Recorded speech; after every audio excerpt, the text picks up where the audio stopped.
Yeah.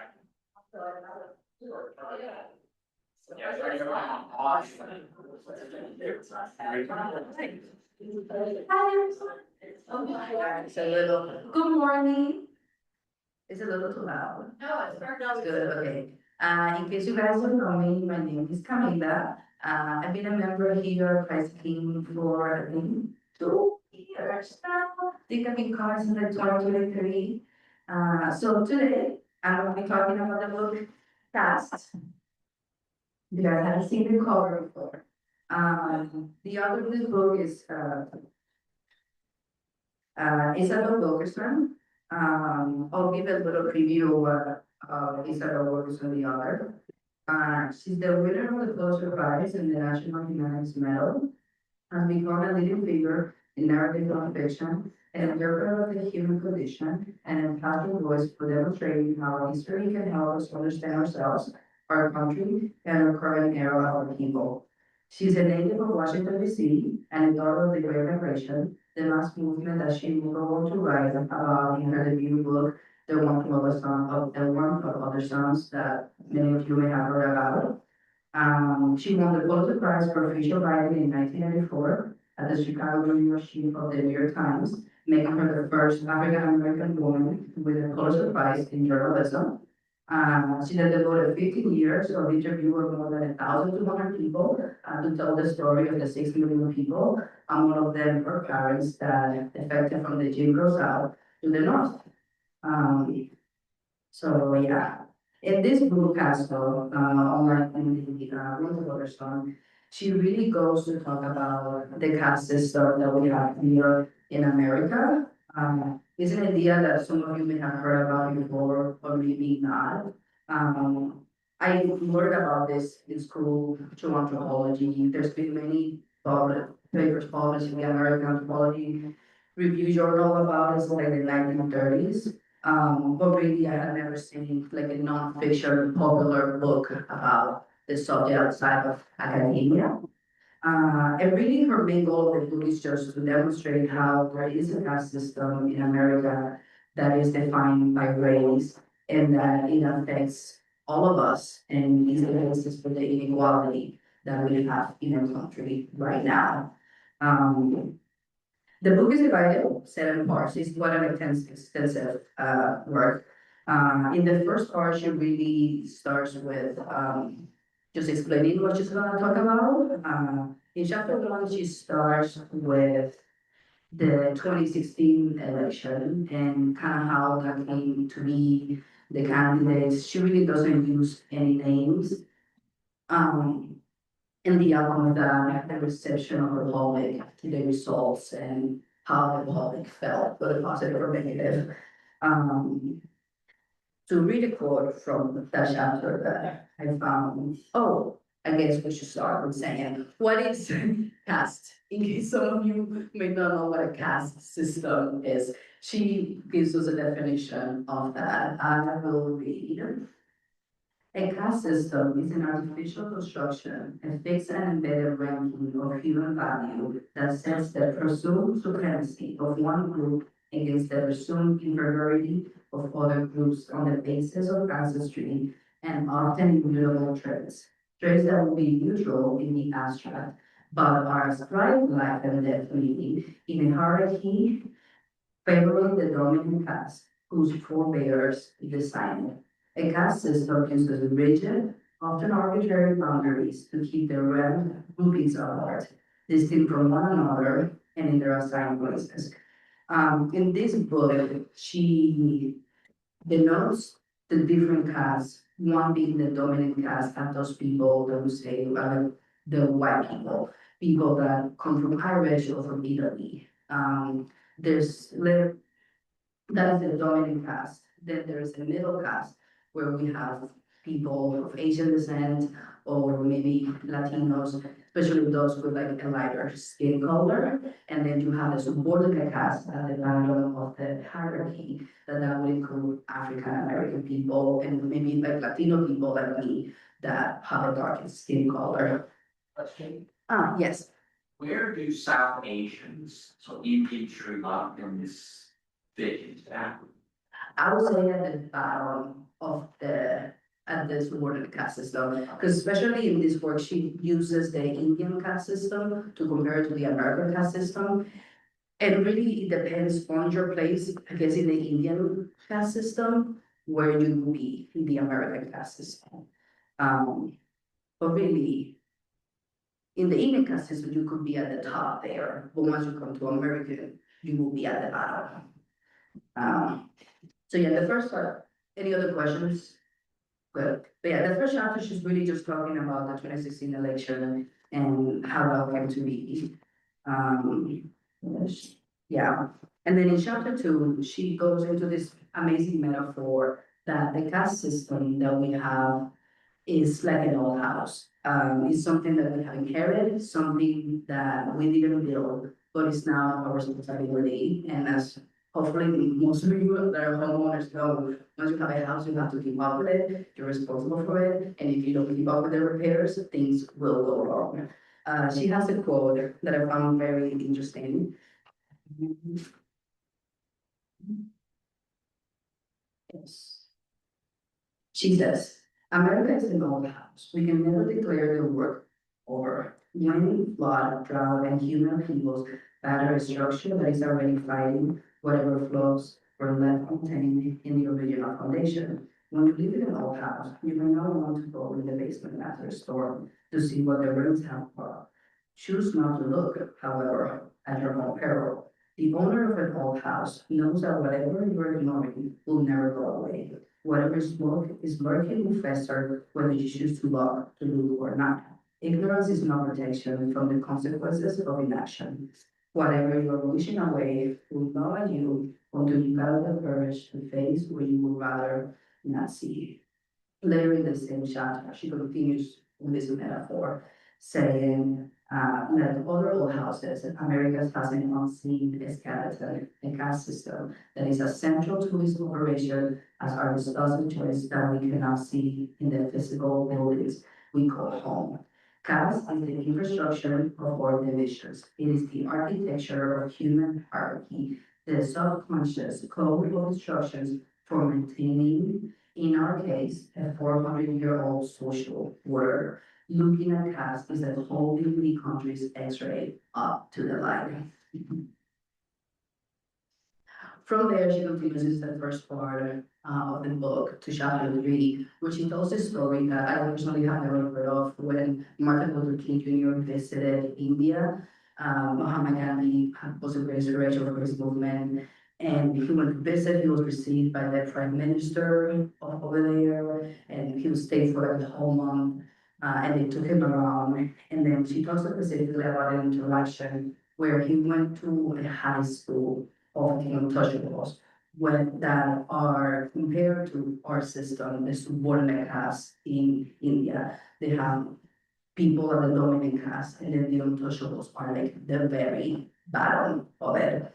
And when Martin Luther King Jr. went to the high school, the prime minister introduced him as a fellow untouchable. And this is, I'll read what she wrote. This. These are the words of Martin Luther King Jr. For a moment, he wrote, I was a child and believed that I would be received, I would be preferred towards an untouchable. Then he began to think about the reality of the lives of people he was fighting for, 20 million people, assigned to the lowest rank in America for centuries, still smothering in the airtight cage of poverty, quarantined in isolated ghettos, exiled in their own country. And he said to himself, yes, I am untouchable, and every leader in the United States of America is an untouchable. I have been to school here in high school, and I honestly had never heard of this interaction before, and I found it very touching. Uh, yeah, but this kind of summarizes the beginning of the book. Later in the second part of the book, she really gets into what are the things that created this caste system. What is our caste system in America based on? And that is the idea of race. So she, in the first chapter, she goes into the history of the African people here in this country. Arriving will be mentioned as early as August of 1619. Is like the oldest surviving letter that references African people in the colony of England, of the English colonies. Later, the time of slavery to the end in 1865, and then later to the era of the Jim Crow, were aided by the pseudoscience of eugenics and the resentment of the time. They will continue to be exploited. For this, in this chapter,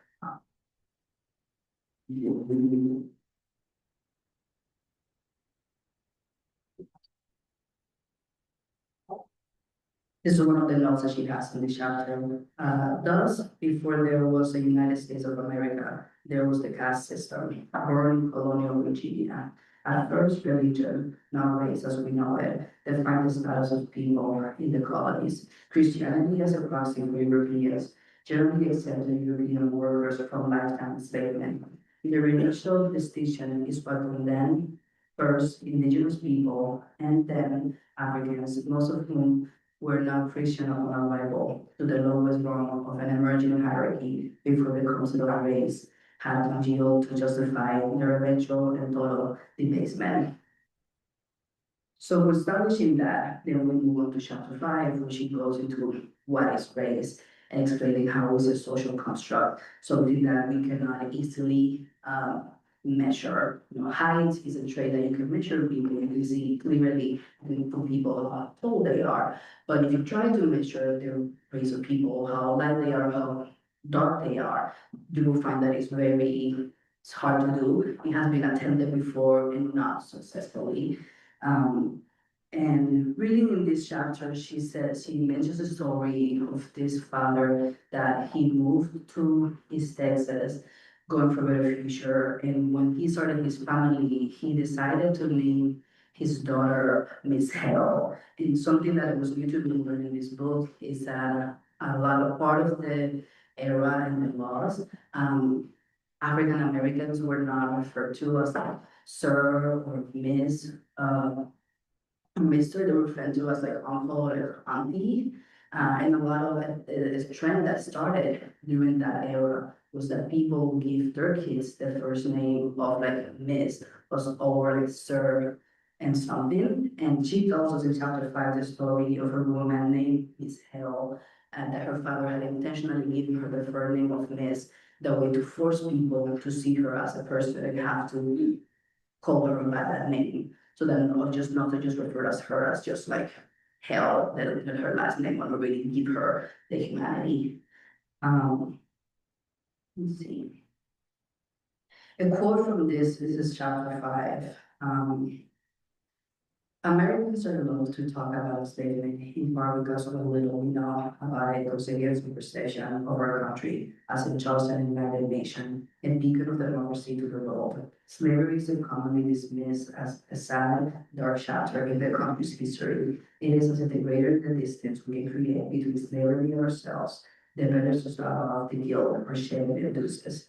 But in the same way that individuals cannot move forward, become wholly healthy unless they examine the domestic violence they witness as children, or the alcoholism that runs in their family, the country cannot become whole until it confronts what was not a chapter in its history, but the basis of its economic and social order. For a quarter millennium, slavery was the country.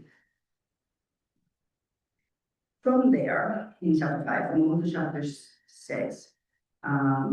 This is where she gives a lot more terminology into where the word caste comes from, where she comes from the Portuguese word for caste, which it was a Renaissance era word for race.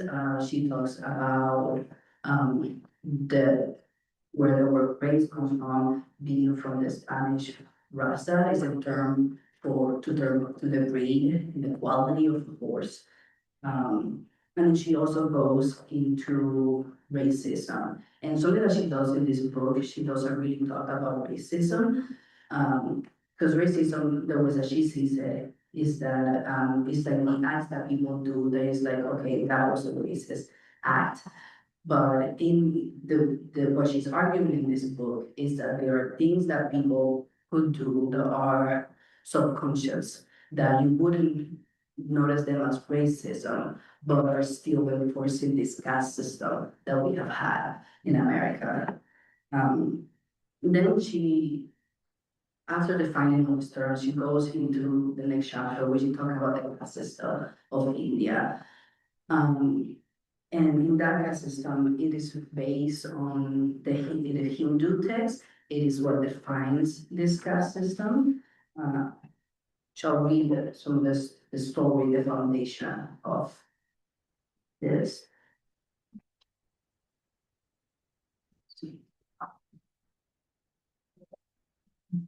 So this one, in this chapter, she's kind of showing us how the caste system in America and the caste system in India have similarities and also differences.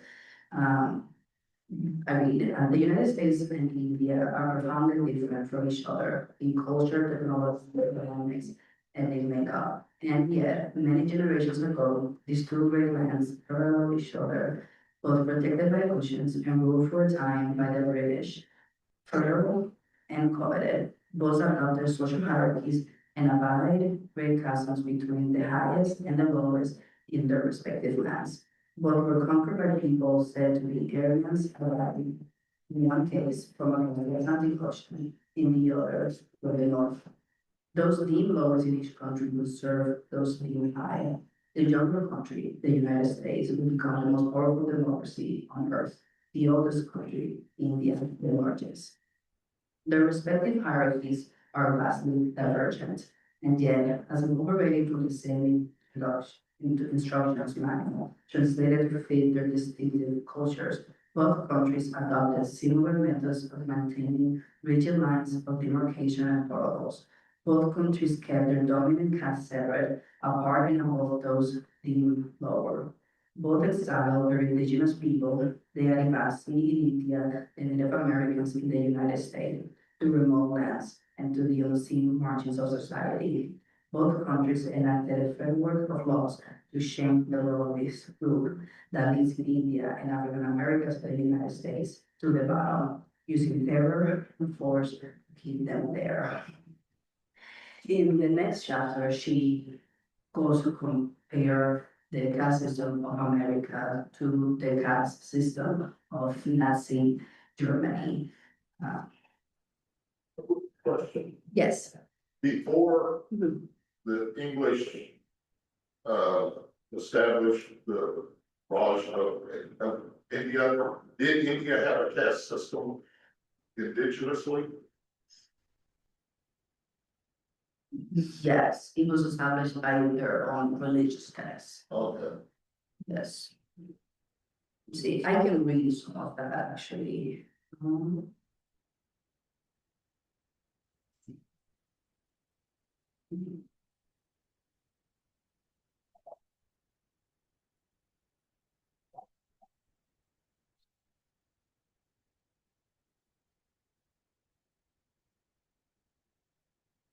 I lost where that is, but the Indian caste system is from this their text of a god that was asked to give the social order. The people asked for the god to give social order, and then he said, the head are this group of people, the arms are this group of people, the torso are this group of people, and then the feet are this group of people. And then he said after all of those group of people, that they were the dominant caste in this sense, that they were the untouchables, those peoples whose crime have been accumulated for different generations, that it put them the servitude of all of those in the actual body. But yeah, if that makes, yeah. And then to finish this part two, she ends with in chapter 9, which really chronicles a lot of the abuse that happened to people in the subordinate caste in America during the Jim Crow era. A lot of she interviewed a lot of people that told her that shared their story about the lynchings and things that they had witnessed. And that's kind of how she concludes this part. And then really getting to the main part of the book, which is the keywords that pop up the caste system. She coins a pillars or the main arguments that she makes as to why the caste system exists in America. Um, the first pillar is divine will and the law of nature. And this is when actually, this is the chapter for that, where she talks about how both one of the things that is shared about the caste system in the US and that of India is that it uses divine will, that meaning like God to define, to explain why the subordinate caste is treated unfairly.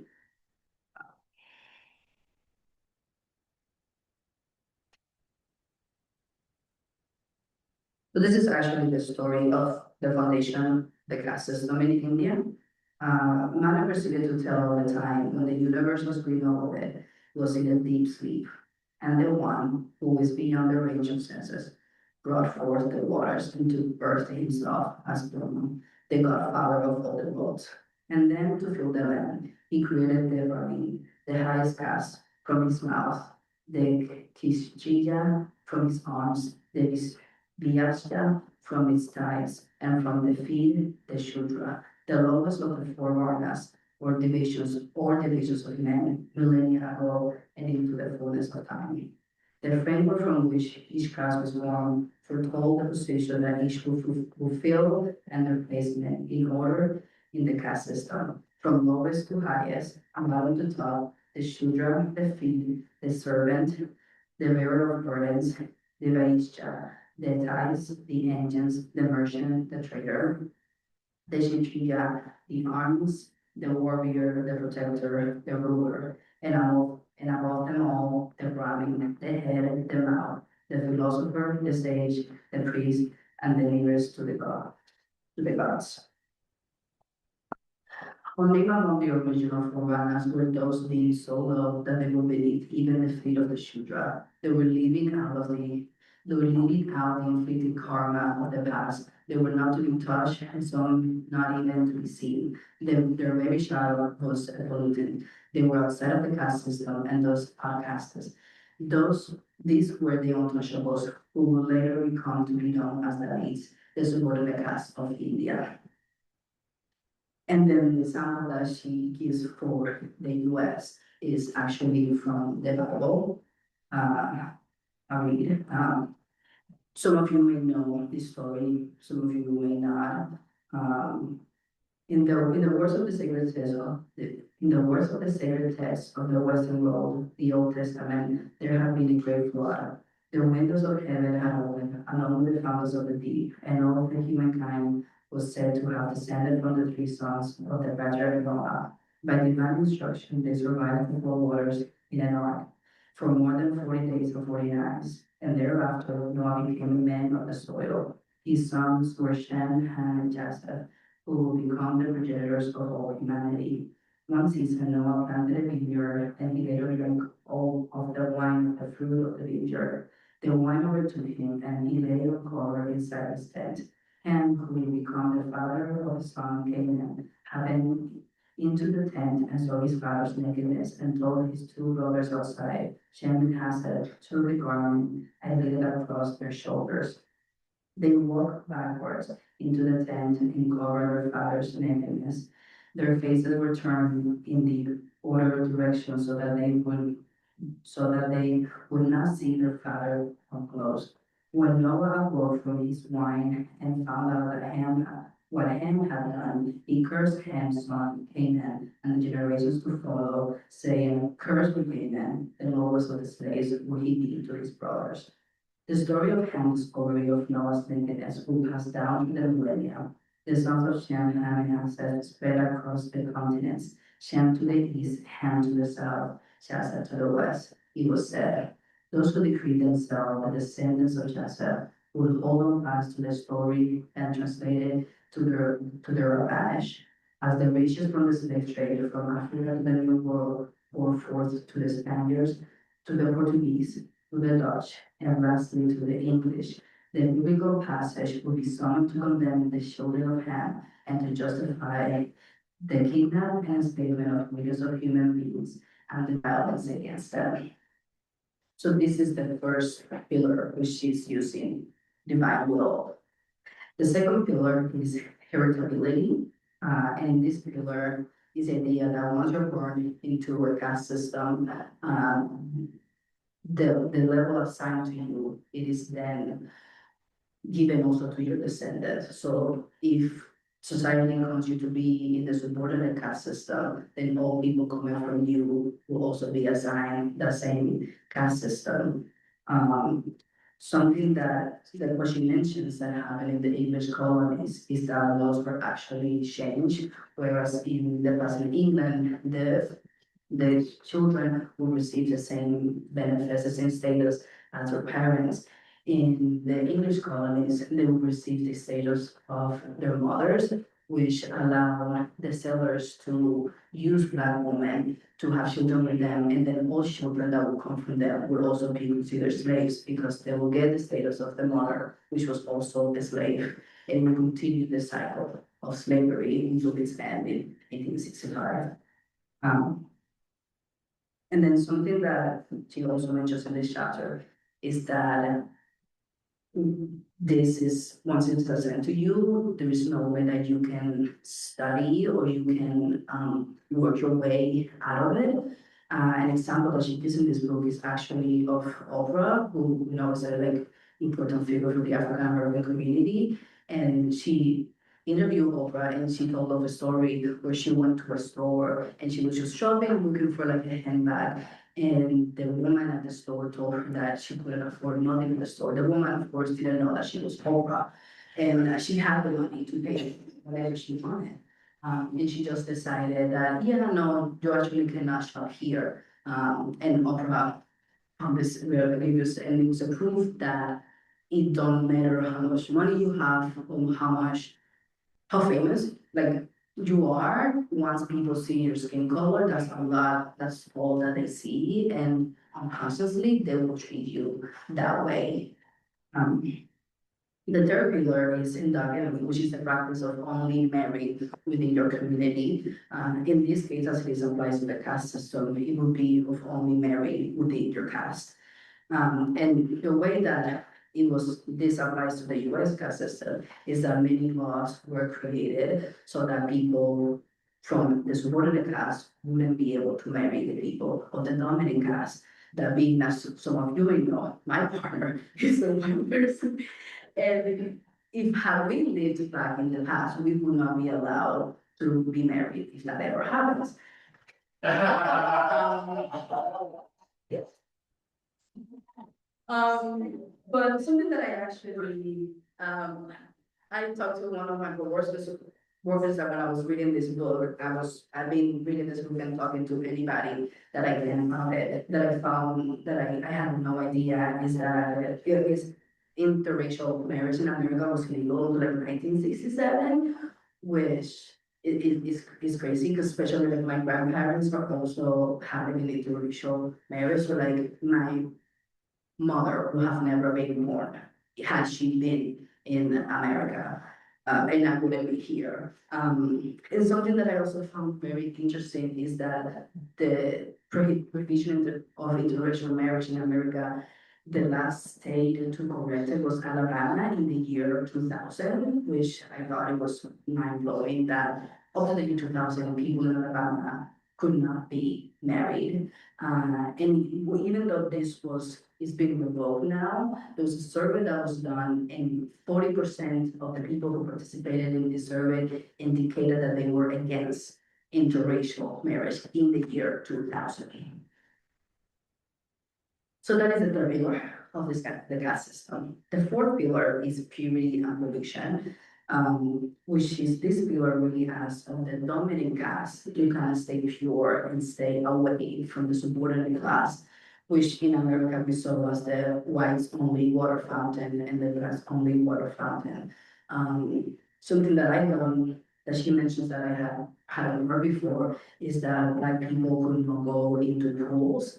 And she mentions the story of a little boy that they have done like a little league game and the team had won. And one of the boys in the team was black, and they had went to a pool, to like a public pool to celebrate. And the officials at the pool did not want the black boy to enter the pool because they told him that he would contaminate the water. And after the part of all the parents to be like, hey, he's part of the team, we want him to celebrate, they said like, okay, we will do it, but in order for that to happen, all people need to exit the pool. At the moment, all of the people in the pool were aware. It was like all white people need to leave the pool, and then they put this little boat, this little boy in a little boat, they filled it with water from the pool. And they took him in the lap around the pool, and as the boat was going around, they told the little boy, please do not touch the water. Because if that boy were to touch the water, they would have to clean the whole pool because they didn't want the white people that would make that pool to be contaminated by black people. See, so it talks about this,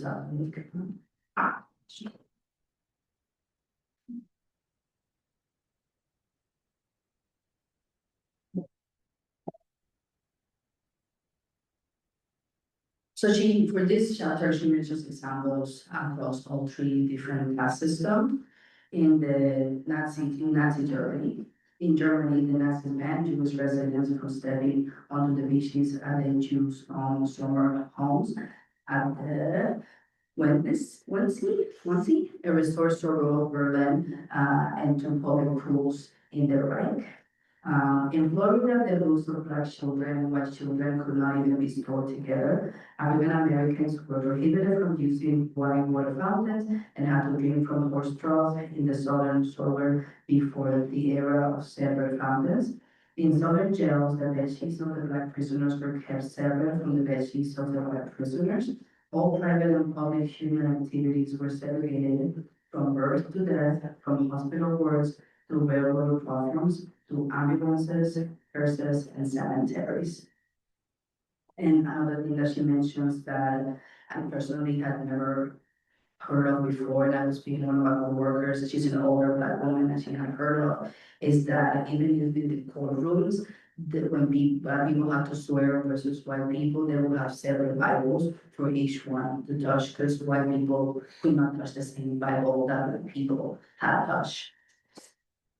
And in the Indian caste system, she mentions that the untouchables or the subordinate caste, sometimes they have to work like 80 steps behind people in the dominant caste, and sometimes they will have to carry like a palm with them to clear the steps so that it wouldn't be seen that they had just been there, so that the area could kind of be cleansed from the presence of the untouchables.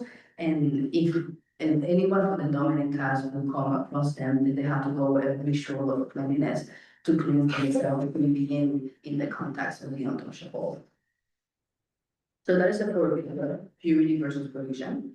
The fifth pillar is occupational hierarchy, and that is that certain jobs are can only be performed by certain people. And this was mainly a practice that happened during the Jim Crow era, where there was a lot of resentment to the subordinate class, and they were only allowed to have jobs where they were in servitude, or like they were serving the dominant class, that be as like nanny or chauffeur, or this helping around the house. That way, the subordinate class would always be dependent on the dominant class for their for their survival. And she talks about this in this quote.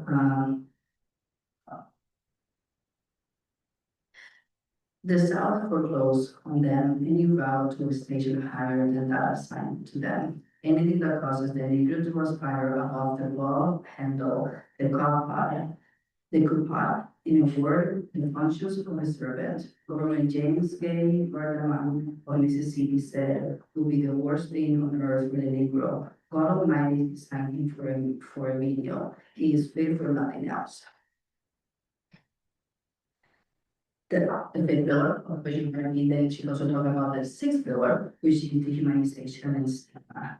And that's really that it asks of the dominant caste to be brought into this role where they have to exploit, to the suburban class.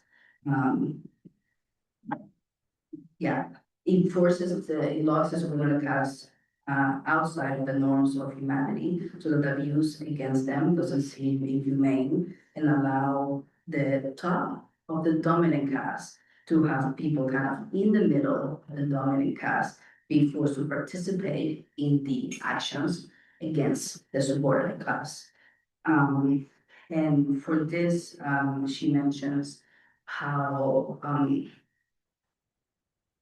when the lynchings were happening, it was the people, it wouldn't be, let's say, that people in the 1% of society that were doing that. It was asked of the main population to do it, and it was kind of making a spectacle of it, so that, for example, like kids will be let out of school to go participate, and so parents will come and get the kids and participate in the lynching, so that kind of like the next generation will see what the treatment was that was expected of them for, on how to, they was expected to treat the subordinate caste. Which, I, again, I've been educated here, I've heard of that. So yeah, the sixth pillar and actually the seventh pillar are kind of interconnected, because the sixth pillar, it asks for the subordinate class to be dehumanized, but the seventh pillar is mainly just terror and abuse against the subordinate class. And I'm sure you all know the abuses that happen to the subordinate class here in America. Something that she also referenced in, that happened in Nazi Germany, was all the public hangings that were happening, so that people could see do what they were doing, and kind of make the dominant class complacent in all the activities that really only the people in power were trying to do. She talks about this. Um, yeah, dehumanization is a joint creation of biology, culture, and the architecture of the human mind. Smith wrote, the human story is filled with pain and tragedy, but among the horrors that we have perpetrated upon one another, the persecution and attempted extermination of the Jewish people, the brutal enslavement of Africans, and the destruction of Native American civilization in many respects are unparalleled. And then that brings us into the last pillar, which is inherent superiority and inherent inferiority. And really is just saying that if you are of a dominant caste, there's expected ways that you should be behaving. And if you do not behave within that way, you will be punished. Same as with the subordinate caste system. If you don't behave in that way, then you will also be punished. She had an example, of something that happened.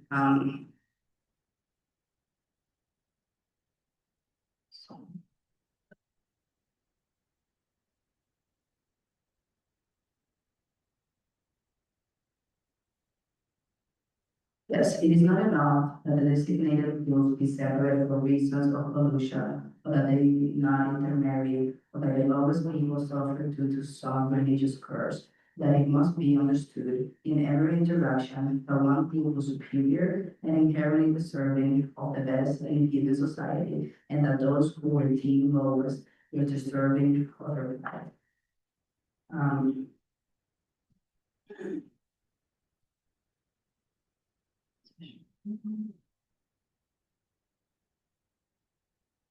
she also mentions this book. Which I do have that. You live for 15 minutes. Okay. Yes, I don't know. In America, the South Carolina Labor Code of 1735 went so far to specify that fabrics Native people were forbidden to wear, forbidding any that might be seen as a protestation. They were banned from wearing any sort of garment or apparel whatsoever of finer, other of a great, other or of greater value than legal cloth. Duffels, corsets, kerseys, unstuffings, blue linens, shed linen, and or coarse garments or calicoes, the cheapest, roughest fabrics available to the colony. 200 years later, the spirit of that law was still in force as African American soldiers were set upon and killed for wearing their army uniforms. In Germany, one of the characteristics that enraged the Nazis was that the wealth and success of German Jews had any public display of it. Late in the Second World War, a young Jewish woman in Berlin had on a fur coat when the Gestapo rounded her and others up and shoved them onto cattle cars to the concentration camps.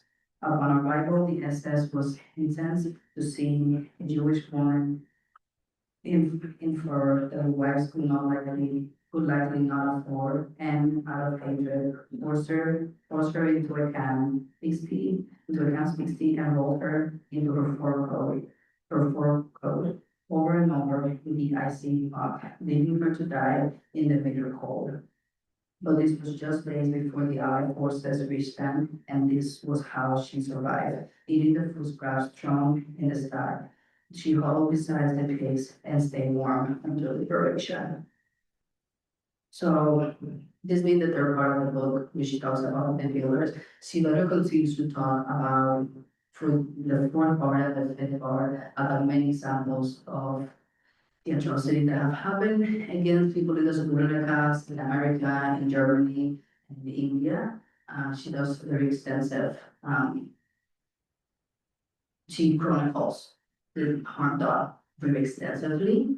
And then later in this sixth part, this is when she kind of ties back what she started in chapter one with talking about the 2016 election and how really it was pushed to from what happened in the 2008 election of the first black president, which she coins that in the backlash to seeing a black man being in the highest seat of power in America pushed a lot of people to into fear, thinking that they were gonna lose their power, which is how later when Obama's term ended, it corrected into what I was in the election.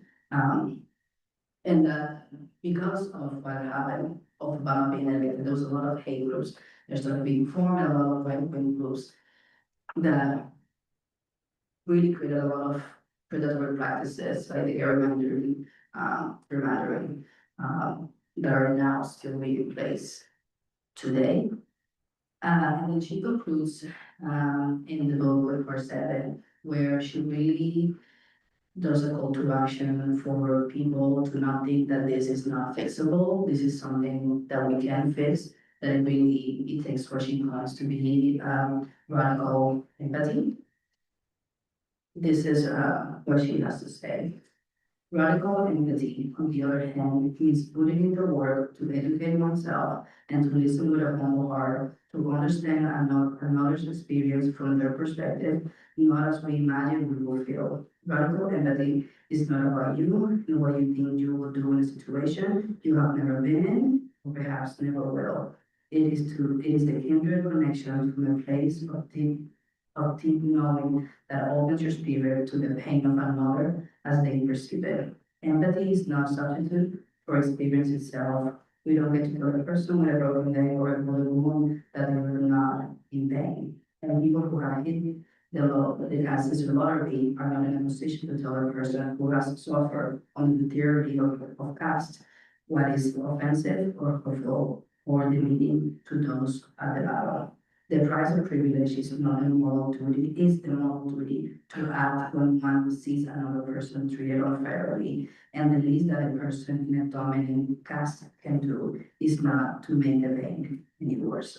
Excuse me, Yes. it's easy to see racism in other countries. I mean, easier than seeing it in the US. But anyway, I was in South Africa right at the end of apartheid.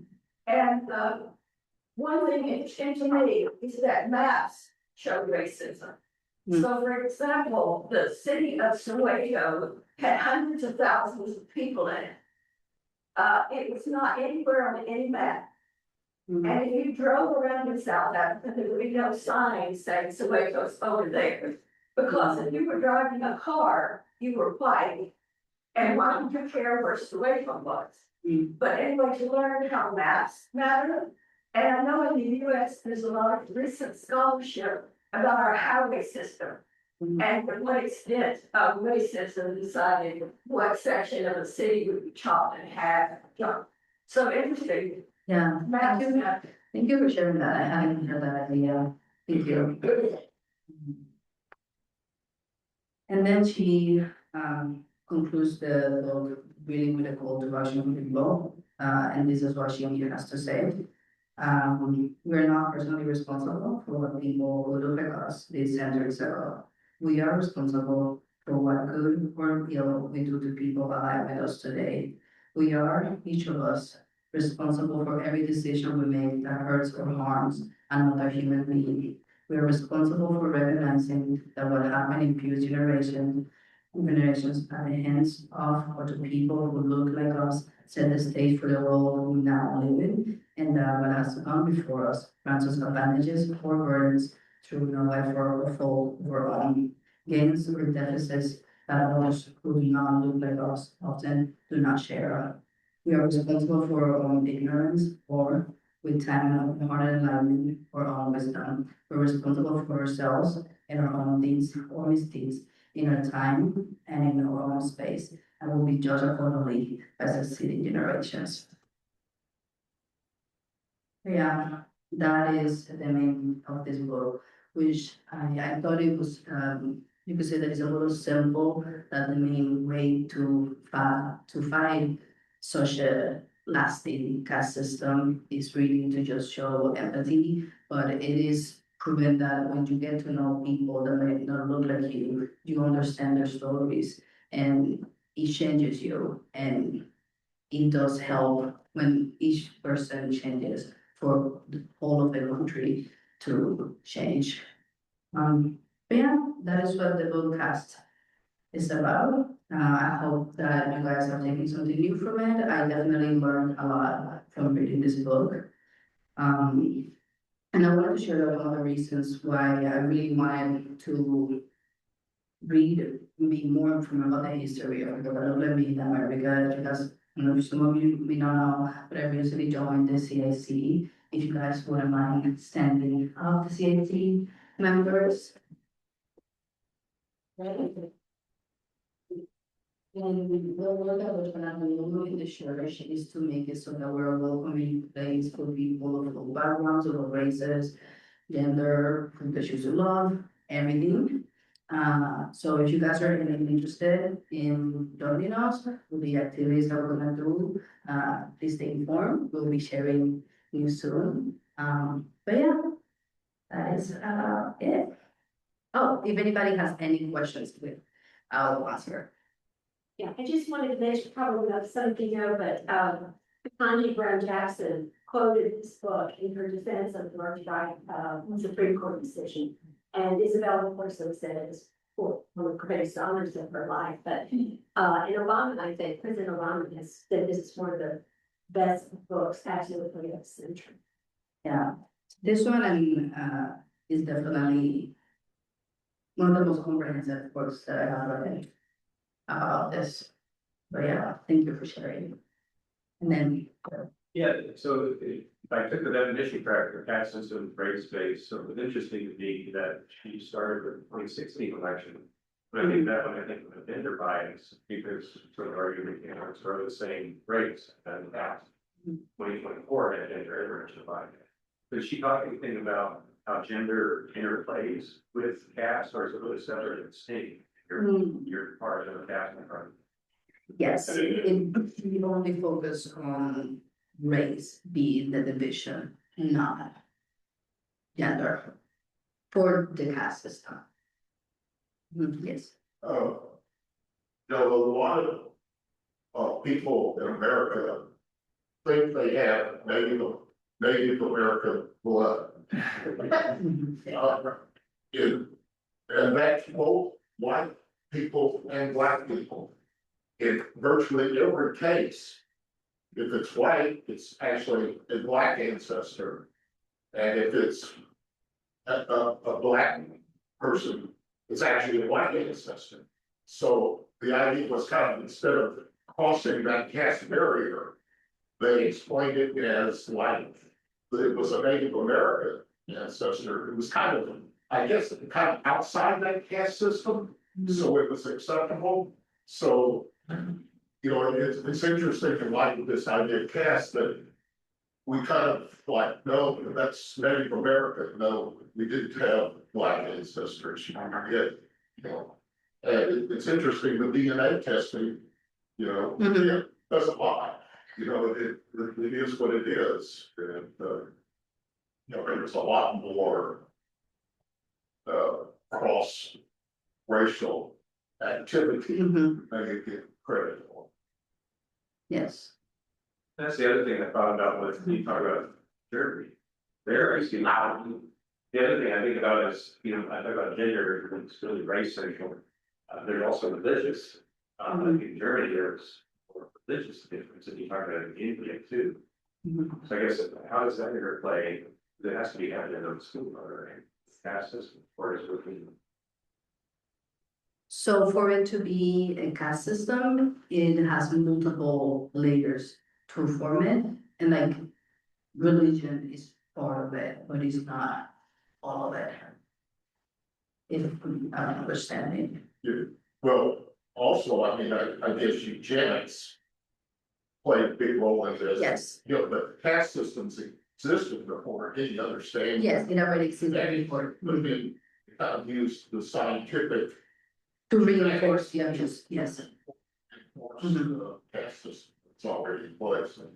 This may not have been addressed, but what I found interesting was you read the quote about Hinduism playing a part in being the factor for how the castes were developed in India, and there was never an opportunity to change castes because they were playing out their karma, and you just kind of slid over that a little bit. But my understanding of karma is that you're working out your previous life's transgressions so as to gain favor in your next life. So was there any explanation of how that would change the caste system going forward? Or was that soul, if you want to put it that way, doomed to be in that same caste forever? So if I'm understanding, how she bases it is that, if you in your current life were like an untouchable, it was because of the past that you have done and you are paying for that now in this life. And you were supposed to behave to adhere to this caste system. You're supposed to be okay with the way that it's treated. That way you can live up against the punishment for your past deeds. So that in another life you will be reborn in a different caste level. Yes. I thought it was amazing at the end of the book when she talks, as you talk, about the fact that individual empathy Mhm. with individuals, other individuals is key. Mhm. It's a bedrock.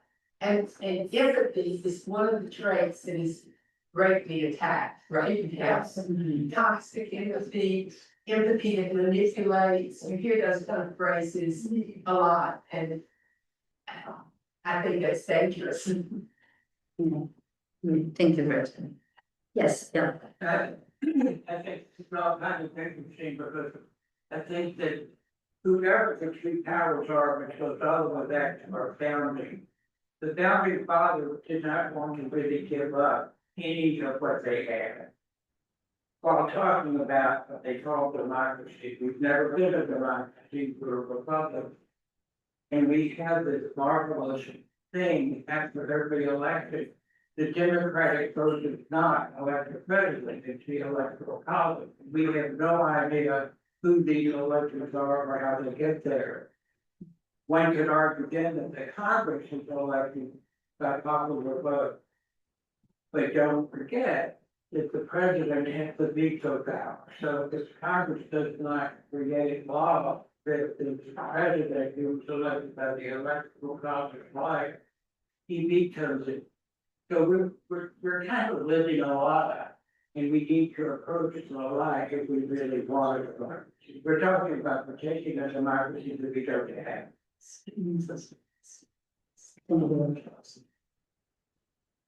Any other comments? Just back on the empathy piece, I think that empathy is kind of a stretch right now, just having the sides in conversations. Challenge. But desegregation taught us some things where we've got to come together. I think conversation continued kind of over the years of talking. There was pretty hard.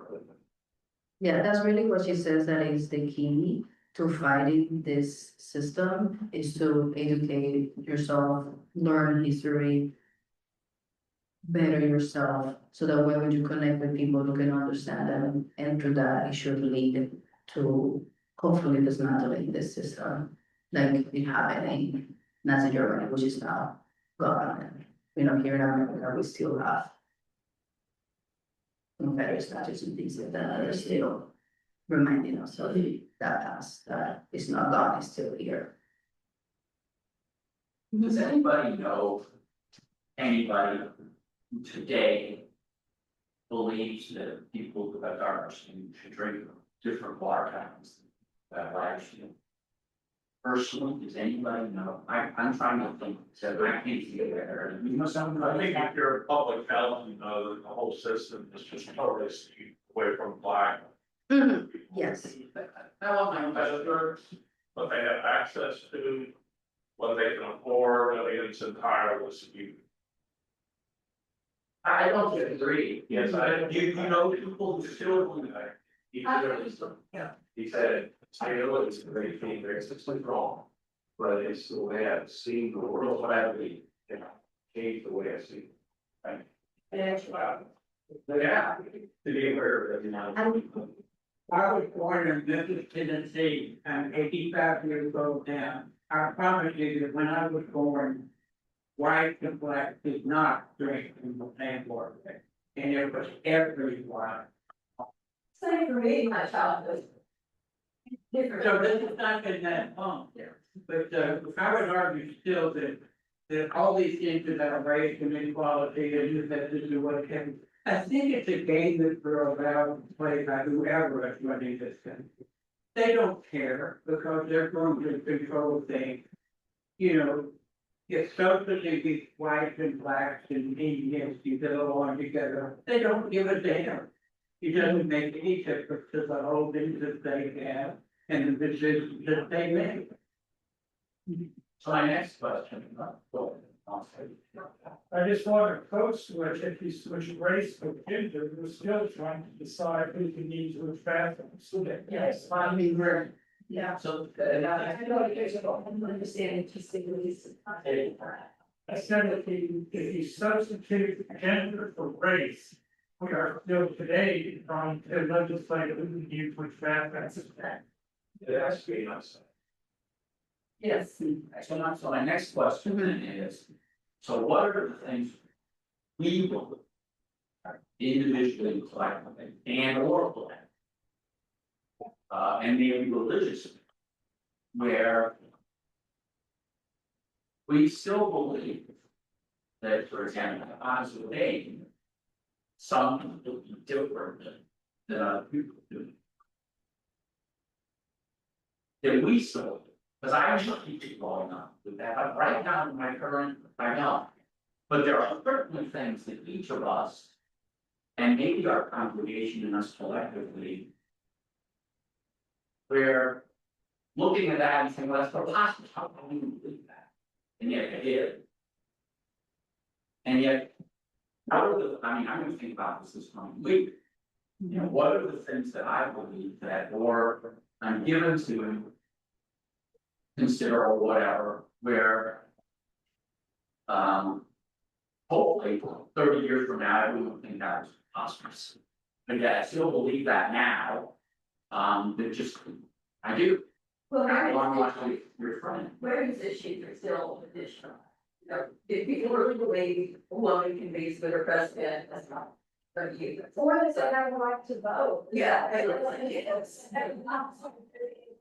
Well, that's what that's saying, yeah.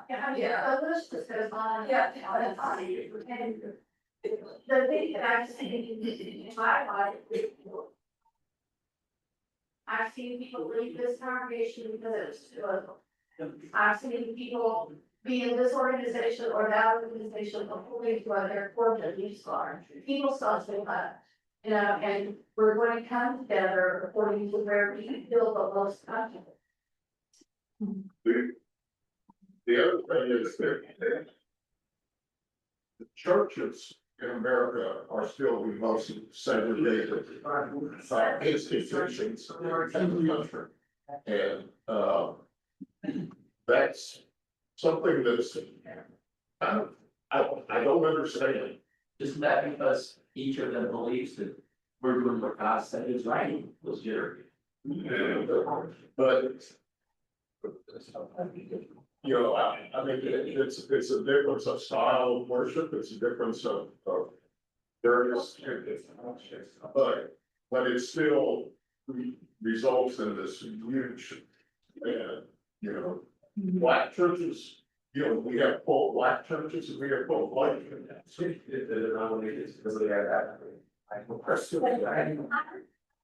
You know, our own church is on center. This is a wide flag. This congregation is established because of the center of the city. I mean, it's right there, and I don't know if you, I don't know, there's some such as service, but I guess it's very good or something. Yeah. Everyone that's here for the time for today. Thank you everyone for coming and listening and being open.